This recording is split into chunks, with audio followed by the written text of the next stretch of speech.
برفباری مسلسل اور بہت شدید ہے۔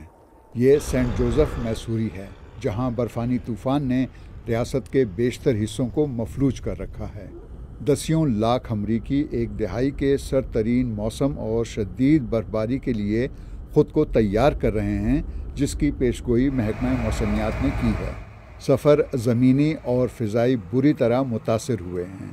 یہ کینٹکی کے لوئیویل ایئرپورٹ کا منظر ہے۔ ملک بھر میں ہزاروں پروازیں منسوخ یا تاخیر کا شکار ہو چکی ہیں۔ سڑکوں پر حالات انتہائی خطرناک ہیں۔ برف اور پھسلن کی وجہ سے بڑے مسائل پیدا ہو رہے ہیں۔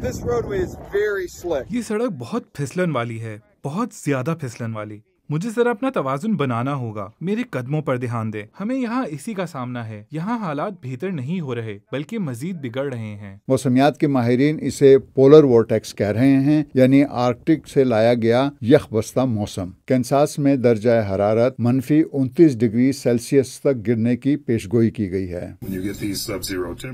منفی درجہ حرارت اور سرد ہواؤں سے ہماری افرادی قوت اور رہائشی متاثر ہوتے ہیں، اس لیے ہم ان مسائل کے حل کو یقینی بنا رہے ہیں۔ یوٹا میں شدید برفباری کی وجہ سے ایک برفانی تودہ گر گیا ہے، جسے ایک گزرتے ہوئے ڈرائیور نے کیمرے میں محفوظ کر لیا۔ آپ دیکھ سکتے ہیں کہ ڈرائیور نے اپنی ونڈو صحیح وقت پر بند کر لی۔